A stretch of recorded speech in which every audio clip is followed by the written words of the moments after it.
Assalamualaikum warahmatullahi wabarakatuh.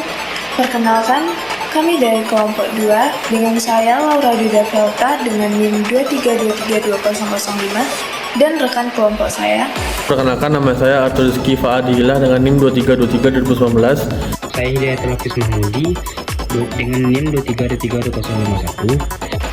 Baik, pada kali ini kami akan membahas tentang kajian ilmiah dan teori. Pengertian teori dalam penelitian.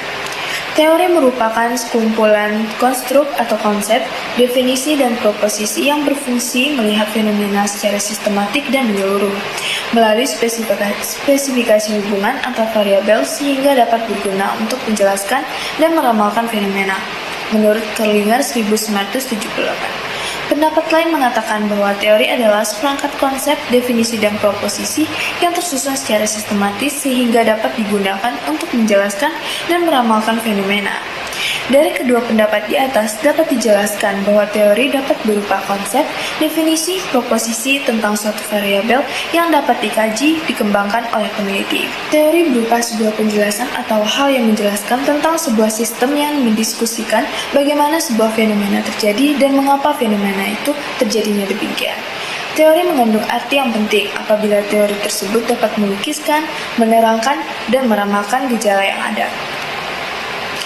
Teori membutuhkan konstruksi agar mengandung makna yang utuh dan mendalam. Ada beberapa peran dan fungsi teori dalam penelitian, yaitu yang pertama adalah teori mempersempit atau membatasi ruang atau kawasan dari fakta yang akan kita pelajari. Yang kedua, teori menyarankan sistem pendekatan penelitian yang disukai untuk mendapatkan makna yang sesungguhnya.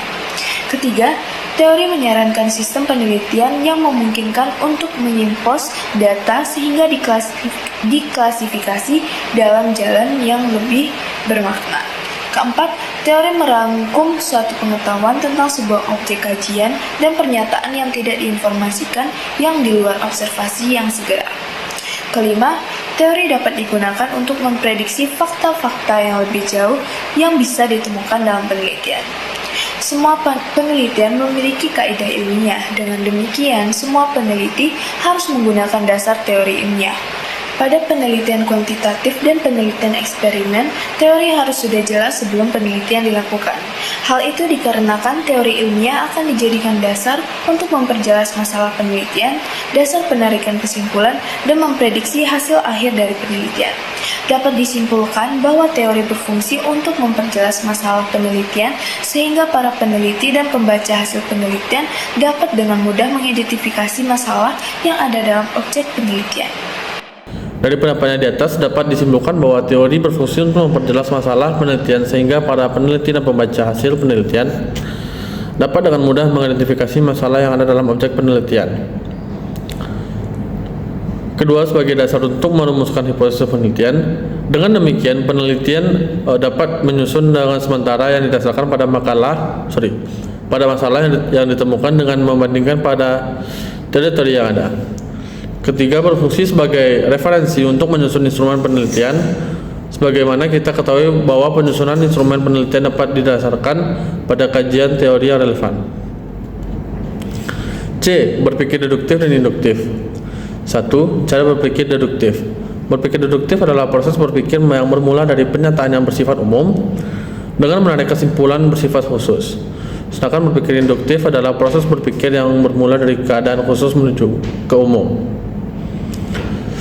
Berpikir deduktif adalah proses berpikir dari keadaan umum ke keadaan khusus sesuai dengan bukti yang ada.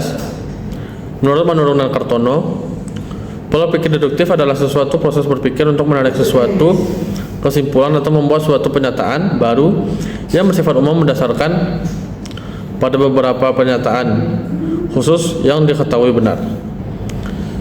Jadi kesimpulannya adalah berpikir induktif adalah suatu proses atau aktivitas berpikir untuk menarik kesimpulan dalam membuat suatu pernyataan yang baru yang bersifat umum berdasarkan pada pernyataan khusus pada yang diketahui kebenarannya. 2. Cara berpikir induktif. Berpikir induktif adalah proses pengambilan kesimpulan yang bercirikan umum atau dengan melakukan sesuatu pernyataan baru dari masalah-masalah khusus. Itu perpaduan seperti ini. yaitu penalaran yang berangkat dari fakta-fakta yang bersifat khusus, peristiwa yang konkret, kemudian dari fakta yang khusus atau peristiwa yang konkret tersebut ditarik generalisa atau kesimpulan yang bersifat umum. Sumber lain menyatakan bahwa metode berpikir deduktif adalah metode yang digunakan dalam berpikir dengan bertolak dari hal-hal khusus ke umum. Hukum yang disimpulkan di fenomena yang diselidiki berlaku bagi fenomena sejenis yang belum diteliti. Generalisasi adalah bentuk dari metode berpikir deduktif, yaitu pendapat dari Farhani. Model konseptual.